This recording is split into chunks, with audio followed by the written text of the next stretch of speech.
ಬೆಂಗಳೂರಿನ 7 ಕೋಟಿ ದರೋಡೆ ಕೇಸಲ್ಲಿ ಕ್ಷಣಕ್ಕೊಂದು ಬೆಳವಣಿಗೆಗಳಾಗ್ತಾ ಇದೆ. ಪೊಲೀಸರ ನಿರ್ಲಕ್ಷ್ಯದ ಮಧ್ಯೆ ಸಿಎಂಎಸ್ ಸಿಬ್ಬಂದಿ ಮೇಲೆಯೇ ಅನುಮಾನ ಜಾಸ್ತಿ ಆಗೋದಕ್ಕೆ ಶುರುವಾಗಿದೆ.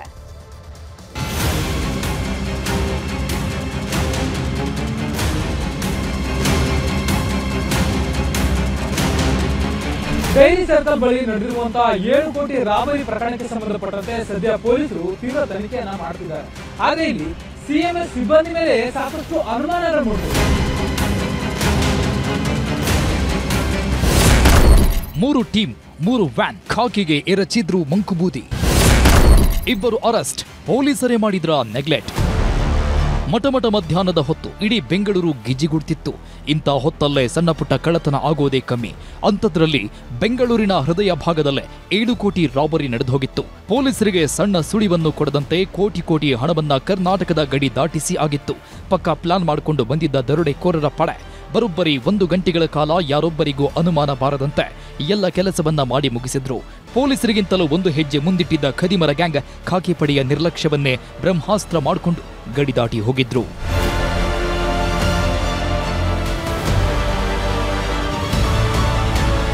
ಬೆಂಗಳೂರಲ್ಲಿ ನಡೆದ ಕೋಟಿ ರಾಬರಿಯ ವಿಷಯ ಪೊಲೀಸರಿಗೆ ಗೊತ್ತಾಗಿದ್ದೇ ಲೇಟು. ಒಂದು ವೇಳೆ ಗೊತ್ತಾಗ್ತಾ ಇದ್ದಂತೆ ಪೊಲೀಸರು ಕ್ವಿಕ್ ಆಗಿ ಅಖಾಡಕ್ಕಿಳಿದಿದ್ರೆ ಕೆಲ ಆರೋಪಿಗಳನ್ನಾದರೂ ಬೇಗ ಹಿಡಿಬೋದಿತ್ತು. ಆದ್ರೆ ಮಾಹಿತಿ ಬಂದ 1 ಗಂಟೆ ಪೊಲೀಸರು ವೇಸ್ಟ್ ಮಾಡಿದ್ರು. ಹೀಗಾಗಿಯೇ ಎಲ್ಲ ಆರೋಪಿಗಳು ಈಸಿಯಾಗಿ ಬೆಂಗಳೂರು ಬಿಟ್ಟು ಹೋಗಿದ್ದು. ಯಾವಾಗ ಇದು ಪೊಲೀಸ್ ಇಲಾಖೆಗೆ ದೊಡ್ಡ ಸವಾಲಾಯಿತೋ 4 ಜನ ಜಂಟಿ ಪೊಲೀಸ್ ಆಯುಕ್ತರು, 18 ಜನ ಡಿಸಿಪಿಗಳು, 20ಕ್ಕೂ ಹೆಚ್ಚು ಎಸಿಪಿಗಳು ಹಾಗೂ ಇನ್ಸ್ಪೆಕ್ಟರ್ಗಳು ಸೇರಿ 50ಕ್ಕೂ ಹೆಚ್ಚು ಜನ ಒಂದೇ ಕೇಸ್ನ ಹಿಂದೆ ಬೀಳುವಂತೆ ಮಾಡಿತ್ತು. 1 ಗಂಟೆ ಕಣ್ಮುಚ್ಚಿ ಕುಳಿತಿತ್ತು ಖಾಕಿ ಪಡೆ. ಸರಿಯಾಗಿ ಮಧ್ಯಾಹ್ನ 12:36ರ ಸಮಯ ಸಿಎಂಎಸ್ ವಾಹನವನ್ನ ಅಡ್ಡ ಹಾಕಿದ್ದ ಖದೀಮರು ಡೈರಿ ಸರ್ಕಲ್ನ ಫ್ಲೈಓವರ್ ಮೇಲೆ ಕರ್ಕೊಂಡು ಹೋಗಿ ಅಲ್ಲಿಯೇ 7 ಕೋಟಿ 11 ಲಕ್ಷ ಹಣವನ್ನ ಇನೋವಾ ಕಾರಿಗೆ ಶಿಫ್ಟ್ ಮಾಡಿದ್ರು. ತಾವು ದರೋಡೆ ಮಾಡಿದ ವಿಷಯ ಎಲ್ಲೂ ಹೊರಗೆ ಲೀಕ್ ಆಗಬಾರದು ಅಂತ ಸಿಎಂಎಸ್ ಸಿಬ್ಬಂದಿಯನ್ನ 2 ಕಾರಿನಲ್ಲಿ ಲಾಕ್ ಮಾಡಿಕೊಂಡಿದ್ರು. ಇನೋವಾ ಕಾರು ಬೆಂಗಳೂರಿನ ಹೊರವಲಯಕ್ಕೆ ಹೋಗೋವರೆಗೂ ತಮ್ಮ ವಶದಲ್ಲೇ ಇಟ್ಕೊಂಡಿದ್ರು. 1 ಗಂಟೆ ಸುಮಾರಿಗೆ ಭಟ್ಟರಹಳ್ಳಿ ಮೂಲಕ ಇನೋವಾ ಕಾರು ಸಿಟಿ ದಾಟ್ತಿದ್ದಂತೆ ಸಿಎಂಎಸ್ ಸಿಬ್ಬಂದಿ ಮೊಬೈಲ್ ಕಸ್ಕೊಂಡು ಅಲ್ಲೇ ಬಿಟ್ಟು ಎಸ್ಕೇಪ್ ಆಗಿದ್ರು. ಮಧ್ಯಾಹ್ನ 1:16ರ ಸುಮಾರಿಗೆ ಡಿಸಿಪಿ ಕಚೇರಿಗೆ ಸಿಎಂಎಸ್ ಸಿಬ್ಬಂದಿ ದರೋಡೆಯ ಮಾಹಿತಿ ನೀಡಿದ್ರು.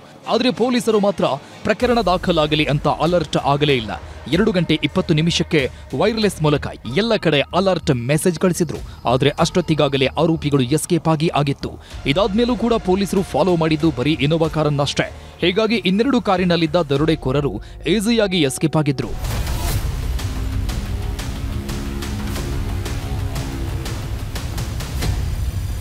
ದರೋಡೆಕೋರರ ಬೆನ್ನು ಬಿದ್ದ ಖಾಕಿ ಪಡೆ ಬೆಂಗಳೂರಿನ ಮೂಲೆ ಮೂಲೆಯಲ್ಲೂ ಜಾಲಾಡಿದ್ರು. 100ರಿಂದ 150ಕ್ಕೂ ಹೆಚ್ಚು ಸಿಸಿಟಿವಿ ಪರಿಶೀಲಿಸಿದಾಗ ಆಂಧ್ರದ ಚಿತ್ತೂರು ಹಾಗೂ ತಿರುಪತಿಗೆ ಆರೋಪಿಗಳು ಎಸ್ಕೇಪ್ ಆಗಿರೋ ಸುಳಿವು ಸಿಕ್ಕಿತ್ತು. ಇದರ ಜಾಡು ಹಿಡಿದು ಹೊರಟ ಖಾಕಿ ಪಡೆ ಚಿತ್ತೂರಲ್ಲಿ 2 ಆರೋಪಿಗಳ ಜೊತೆಗೆ ಇನೋವಾ ಕಾರನ್ನು ಲಾಕ್ ಮಾಡಿದ್ದಾರೆ. ಆದರೆ ಉಳಿದವರು ತಿರುಪತಿ ಕಡೆ ಮುಖ ಮಾಡಿರೋ ಮಾಹಿತಿ ಸಿಕ್ಕಿದ್ದು ಅಲ್ಲಿಗೂ ಖಾಕಿ ಪಡೆ ಲಗ್ಗೆ ಇಟ್ಟಿದೆ. ಇದೆಲ್ಲದರ ಮಧ್ಯೆ ಈಗ ಸಿಎಂಎಸ್ ಸಿಬ್ಬಂದಿ ಮೇಲೂ ಸಾಕಷ್ಟು ಅನುಮಾನ ಮೂಡೋದಕ್ಕೆ ಶುರುವಾಗಿದೆ. 7 ಕೋಟಿ ರಾಬರಿ ಕೇಸ್ನಲ್ಲಿ ಸಿಎಂಎಸ್ ಸಿಬ್ಬಂದಿಯೇ ಪ್ರೈಮ್ ಸಸ್ಪೆಕ್ಟ್. 7 ಕೋಟಿ ದರೋಡೆ ಕೇಸ್ನಲ್ಲಿ ಸಿಎಂಎಸ್ ಸಿಬ್ಬಂದಿ ಮೇಲೆಯೇ ಅನುಮಾನ ಕಾಡುವುದಕ್ಕೆ ಶುರುವಾಗಿದೆ. ರಾಬರ್ಸ್ ಗ್ಯಾಂಗ್ಗೂ ಸಿಎಂಎಸ್ ಸಿಬ್ಬಂದಿಗೂ ಕಾಂಟ್ಯಾಕ್ಟ್ ಇದೆಯಾ ಅನ್ನೋ ಶಂಕೆ ದಟ್ಟವಾಗ್ತಿದೆ.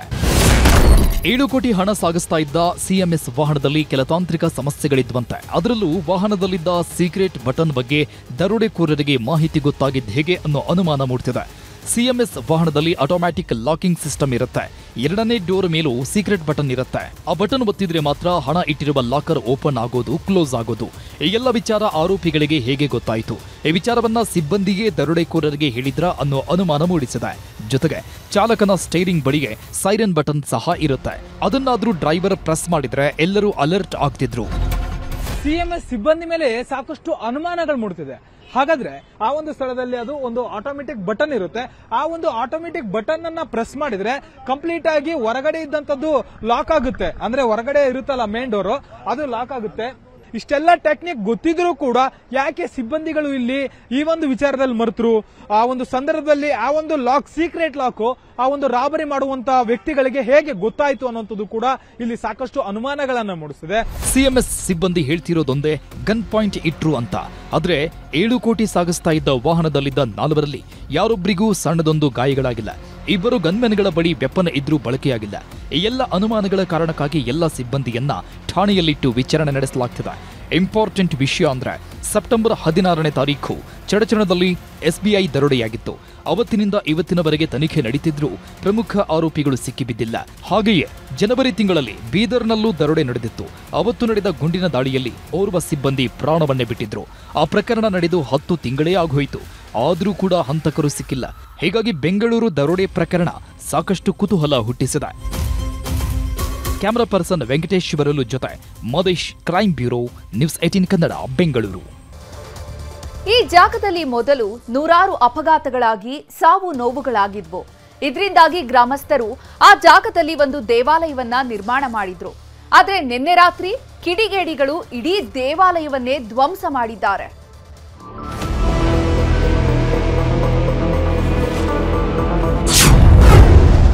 ಬಾರ್ ಮಾಡಲು ಅಡ್ಡಿಯಾಗಿದೆ ಅಂತ ದೇಗುಲ ನೆಲಸಮ. ರಾತ್ರೋರಾತ್ರಿ ಕಿಡಿಗೇಡಿಗಳಿಂದ ಆಂಜನೇಯನ ಗುಡಿ ಧ್ವಂಸ. ದಿನ ಬೆಳಗಾದ್ರೆ ಜನ ಆಂಜನೇಯನಿಗೆ ಕೈ ಮುಗಿದು ಹೋಗ್ತಿದ್ರು. ಆದ್ರೆ ಇವತ್ತು ಬೆಳಿಗ್ಗೆ ದೇವರಿಗೆ ಕೈ ಮುಗಿಯೋಕೆ ಅಂತ ಹೋದ್ರೆ ಅಲ್ಲಿ ದೇವಸ್ಥಾನನೇ ಇಲ್ಲ. ರಾತ್ರಿ ಇದ್ದ ದೇವಾಲಯ ಬೆಳಿಗ್ಗೆ ಆಗುವಷ್ಟರಲ್ಲಿ ನೆಲಸಮವಾಗಿದೆ. ಎಸ್, ಈ ಘಟನೆ ನಡೆದಿರೋದು ಬೆಂಗಳೂರು ಗ್ರಾಮಾಂತರ ಜಿಲ್ಲೆಯ ಹೊಸಕೋಟೆ ತಾಲೂಕಿನ ನಂದಗುಡಿ ಗ್ರಾಮದಲ್ಲಿ. 10 ವರ್ಷಗಳಿಂದ ಊರಿನ ಜನರ ನಂಬಿಕೆಯ ತಾಣವಾಗಿದ್ದ ಆಂಜನೇಯ ಸ್ವಾಮಿ ದೇಗುಲ ರಾತ್ರೋರಾತ್ರಿ ಕಿಡಿಗೇಡಿಗಳು ಜೆಸಿಬಿ ಮೂಲಕ ನೆಲಸಮ ಮಾಡಿದ್ದಾರೆ. ಈ ಜಾಗದಲ್ಲಿ ಮೊದಲು ಅತಿ ಹೆಚ್ಚು ಅಪಘಾತಗಳು ಸಂಭವಿಸಿ ಸಾವು ನೋವುಗಳಾಗ್ತಿತ್ತು. ಹಾಗಾಗಿ ಊರಿನ ಮುಖಂಡರು ಸೇರಿ ಆ ಜಾಗದಲ್ಲಿ ಆಂಜನೇಯ ಸ್ವಾಮಿ ದೇವಾಲಯ ನಿರ್ಮಾಣ ಮಾಡಿದ್ದರು. 30 ವರ್ಷದಿಂದ ದೇವಸ್ಥಾನ ಇಲ್ಲಿ ನಡೀತಾ ಇತ್ತು ಸರ್. ಸುಮಾರು ಆಕ್ಸಿಡೆಂಟ್ಗಳಾಗ್ತಾ ಇತ್ತು. ನಾವು ಸಾರ್ವಜನಿಕ ಸೇರಿ ದೇವಸ್ಥಾನ ಕಟ್ಟಿದ್ರಿ. ಸುಮಾರು ಫಂಕ್ಷನ್ ನಡೀತಾ ಇತ್ತು. ರಾತ್ರಿ ಬಂದು JCB ತಗೊಂಬಂದು ಯಾರ ಈ ಥರ ಧ್ವಂಸ ಮಾಡ್ಕೊಂಡು ಹೋಗಿದ್ದಾರೆ ಸರ್. ಪ್ರತಿದಿನ ಈ ದೇಗುಲದಲ್ಲಿ ಪೂಜೆ ಪುನಸ್ಕಾರಗಳು ನಡೀತಿದ್ದವು. ಆದರೆ ದೇವಾಲಯ ಪಕ್ಕದಲ್ಲಿದ್ದ ಜಾಗದ ಮೇಲೆ ಗ್ರಾಮದ ಪ್ರಭಾವಿ ಮುಖಂಡನ ಕಣ್ಣು ಬಿದ್ದಿತ್ತು. ದೇಗುಲದ ಸಮೀಪದಲ್ಲೇ ಬಾರ್ ನಿರ್ಮಾಣಕ್ಕೆ ಕೆಲವರು ಮುಂದಾಗಿದ್ದರಂತೆ. ಈ ಬಗ್ಗೆ ಅಬಕಾರಿ ಇಲಾಖೆಗೂ ಅನುಮತಿ ಕೋರಿ ಅರ್ಜಿ ಕೂಡ ಸಲ್ಲಿಸಿದ್ದರು. ಆದರೆ ಈ ವಿಷಯ ಗೊತ್ತಾಗಿ ದೇಗುಲದ ಆಡಳಿತ ಮಂಡಳಿ ಬಾರ್ ಸ್ಥಾಪನೆಗೆ ಅನುಮತಿ ನೀಡದಂತೆ ಅಬಕಾರಿ ಇಲಾಖೆಗೆ ಪತ್ರ ಬರೆದಿದ್ದರಂತೆ. ಇದರಿಂದ ಸಿಟ್ಟಿಗೆದ್ದ ಪ್ರಭಾವಿ ನಿನ್ನೆ ರಾತ್ರೋರಾತ್ರಿ ಜೆಸಿಬಿ ತಂದು ದೇವಾಲಯ ನೆಲಸಮ ಮಾಡಿದ್ದಾರೆ ಎನ್ನಲಾಗಿದೆ. ಘಟನಾ ಸ್ಥಳಕ್ಕೆ ನಂದಗುಡಿ ಪೊಲೀಸರು ಭೇಟಿ ನೀಡಿ ದೂರು ದಾಖಲಿಸಿಕೊಂಡು ತನಿಖೆ ಮುಂದುವರೆಸಿದ್ದಾರೆ. ರಾತ್ರಿ ಬಂದು ದೇವಸ್ಥಾನನೂ ಧ್ವಂಸ ಮಾಡಿದ್ದಾರೆ. ಮತ್ತೆ ಏನಗೋಸ್ಕರ ಮಾಡಿದ್ರು, ಯಾತಕ್ಕೋಸ್ಕರ ಮಾಡಿದ್ರು ಅಂತ ಗೊತ್ತಿಲ್ಲ. ಆದ್ರಿಂದ ನಮಗೆ ಈ ದೇವಸ್ಥಾನ ಯಾರು ಮಾಡಿದಾರೋ ಅವರಿಂದ ನಮಗೆ ಅನುದಾನ ಆಗಬೇಕು, ಮತ್ತು ದೇವಸ್ಥಾನ ಅವರಿಂದ ನಿರ್ಮಾಣ ಆಗಬೇಕು, ಮತ್ತು ಅದರಿಂದ ನಮಗೆ ನ್ಯಾಯ ಕೊಡ್ಬೇಕಂತೇಳ್ಬಿಟ್ಟು ನಾವು ಕೇಳ್ಕೊತಾ ಇದ್ದೀವಿ ಸರ್. ರಾತ್ರೋರಾತ್ರಿ ನಮ್ಗೆ ಅದು ಏನಿಂದ ಕೆಡವಿದಾರೋ ಅಂತ ಗೊತ್ತಿಲ್ಲ.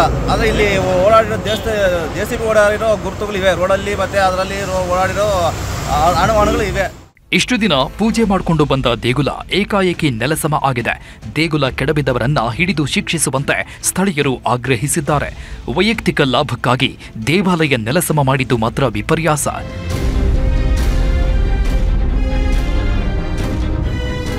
ಮನು ಹಾದ್ರಿಪುರ, ನ್ಯೂಸ್ 18 ಬೆಂಗಳೂರು ಗ್ರಾಮಾಂತರ. ಬಿಬಿಎಂಪಿ ಹೋಗಿ ಜಿಬಿಎ ಆದ್ರೂ ಭ್ರಷ್ಟಾಚಾರಕ್ಕೆ ಮಾತ್ರ ಬ್ರೇಕ್ ಬಿದ್ದಂತೆ ಕಾಣ್ತಾ ಇಲ್ಲ. ಉತ್ತಮ ಆಡಳಿತ ನೀಡಬೇಕು ಅಂತ ಜಾರಿಗೆ ಬಂದ ಜಿಬಿಎ ಕೈಗೊಳ್ತಾ ಇರುವಂತಹ ನಿರ್ಧಾರಗಳು ಭ್ರಷ್ಟಾಚಾರಕ್ಕೆ ಪೂರಕವಾಗ್ತಿದೆಯಾ ಅನ್ನುವಂತಹ ಅನುಮಾನ ಮೂಡಿದೆ. ಜಿಬಿಎ ಕ್ರಮಕ್ಕೆ ಬಿಜೆಪಿ ನಾಯಕರು ಕೆಂಡ ಕಾರ್ತಿದ್ದಾರೆ.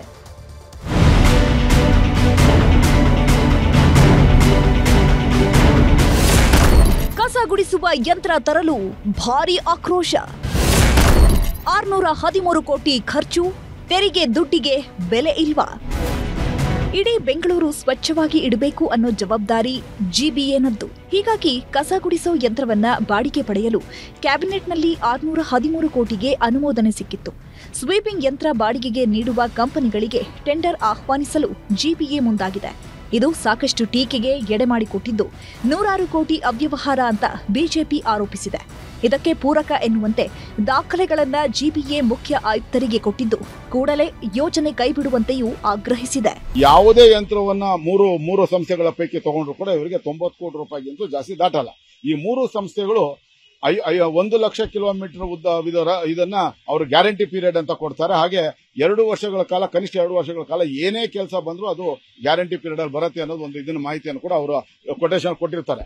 ಹೀಗಿದ್ದಾಗ ಕೇವಲ ಬಾಡಿಗೆ ಇವರಿಗೆ ಸಂಬಳ ಡ್ರೈವರು ಮತ್ತೆ ಕ್ಲೀನರ್ ಸಂಬಳ ಬಿಟ್ಟರೆ ಡೀಸೆಲ್ ಅನ್ನು ಹೊರತುಪಡಿಸಿ ಯಾವುದೇ ₹1 ಖರ್ಚು ಕೂಡ 1 ಲಕ್ಷ ಕಿಲೋಮೀಟರ್ ತನಕ ಬರಲ್ಲ. ಬಿಜೆಪಿ ಆರೋಪವೇನು? ಕೇಂದ್ರ ಸರ್ಕಾರ ಸ್ವಚ್ಛ ಭಾರತ್ ಯೋಜನೆ ಅಡಿ ಕಸ ಗುಡಿಸೋ ಯಂತ್ರ ಖರೀದಿಗೆ ಶೇಕಡ 30% ಸಬ್ಸಿಡಿ ಕೊಡುತ್ತೆ. ದೇಶದ ಯಾವುದೇ ರಾಜ್ಯ ಖರೀದಿ ಮಾಡಿದ್ರೂ ಸಬ್ಸಿಡಿ ನೀಡ್ತಾ ಇದ್ದು, ಈ ಯೋಜನೆಯನ್ನ ರಾಜ್ಯ ಸರ್ಕಾರ ಬಳಕೆ ಮಾಡಿಕೊಳ್ತಿಲ್ಲ. 1.25 ಕೋಟಿ ಯಂತ್ರಕ್ಕೆ 13 ಕೋಟಿ ವೆಚ್ಚ ಮಾಡಲಾಗ್ತಾ ಇದೆ. ಲಕ್ಷದಲ್ಲಿ ಆಗೋ ನಿರ್ವಹಣಾ ವೆಚ್ಚಕ್ಕೆ ಕೋಟಿ ನೀಡಲು ತೀರ್ಮಾನ ಮಾಡಿದ್ದಾರೆ.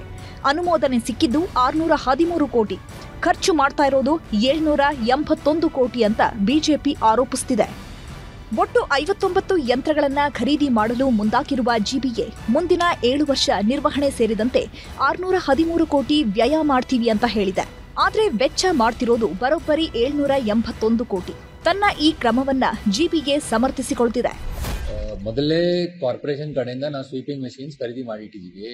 ಆ sweeping machines operation and maintenance cost ಎಲ್ಲ ನೋಡಿಕೊಂಡು ಈ ಒಂದು ಡೀಟೇಲ್ಡ್ ವೆರಿಫಿಕೇಶನ್ ಮಾಡಿಕೊಂಡು ಪರ್ಚೇಸ್ ಆಫ್ ಮೆಷಿನ್ಸ್ ಬೇಡ, it is better to go for hiring ಅಂತ ಹೇಳಿ ಅದರ ಡೀಟೇಲ್ ಕ್ಯಾಲ್ಕುಲೇಷನ್ಸ್ ಇದೆ. ಆ ಕ್ಯಾಲ್ಕುಲೇಷನ್ಸ್ ಆಧಾರದ ಮೇಲೆ ನಾವು ಒಂದು ಪ್ರಸ್ತಾವನೆ ಸರ್ಕಾರಕ್ಕೆ ಕಳಿಸಿದ್ದೀವಿ. On what basis and with detailed justification ನಾವು ಕೊಟ್ಟಿದ್ದೇವೆ. ಜಿಬಿಎನೇ ಸ್ವಂತ ಖರೀದಿ ಮಾಡಿ ನಿರ್ವಹಣೆ ಮಾಡಿದ್ರೆ 200 ರಿಂದ 250 ಕೋಟಿ ಹಣ ಮುಂದಿನ 7 ವರ್ಷಕ್ಕೆ ಖರ್ಚಾಗುತ್ತೆ. ಆದ್ರೆ ಜಿಬಿಎ ಕೊಟ್ಟಿರೋ ಪ್ರಸ್ತಾವನೆಯಲ್ಲಿ 613 ಕೋಟಿಗೆ ಜಿಎಸ್ಟಿ ಮೊತ್ತ ಸೇರಿದಂತೆ 781 ಕೋಟಿ ಹಣವನ್ನ ಬಳಕೆ ಮಾಡಿಕೊಳ್ತಿರೋದು ಅನುಮಾನಗಳಿಗೆ ಎಡೆ ಮಾಡಿಕೊಟ್ಟಿದೆ. ಅಲ್ಲದೆ ಟೆಂಡರ್ ಅಂತಿಮವಾದ ಬಳಿಕ ಆ ಪ್ರತಿ ಆಧಾರದ ಮೇಲೆ ನ್ಯಾಯಾಂಗದ ಮೊರೆ ಹೋಗೋ ಎಚ್ಚರಿಕೆಯನ್ನ ಬಿಜೆಪಿ ನೀಡಿದೆ. Ashiq Mulki, news 18. Welcome back. Tunnel ರಸ್ತೆಗೆ ಅಪಸ್ವರ ಕೇಳಿ ಬರ್ತಾ ಇರೋ ಹೊತ್ತಲ್ಲೇ ಇದೀಗ ಇಂಜಿನಿಯರ್ಸ್ ಅಸೋಸಿಯೇಷನ್ ಟನೆಲ್ ರಸ್ತೆ ನಿರ್ಮಾಣಕ್ಕೆ ಬಲ ತುಂಬೋಕ್ ಹೊರಟಿದೆ. ಟನೆಲ್ ಸಾಧಕ ಬಾಧಕಗಳ ಕುರಿತು ವರದಿ ತಯಾರು ಮಾಡಿ ರಾಜ್ಯ ಸರ್ಕಾರಕ್ಕೆ ಸಲ್ಲಿಸಿದೆ. ಟನೆಲ್ ರಸ್ತೆ ನಿರ್ಮಾಣಕ್ಕೆ ಇಂಜಿನಿಯರ್ ಸಂಸ್ಥೆ ಬಲ, ಟ್ರಾಫಿಕ್ ದಟ್ಟಣೆಗೆ ಕಡಿವಾಣ, ರಾಜ್ಯ ಸರ್ಕಾರಕ್ಕೆ ಸಲಹೆ.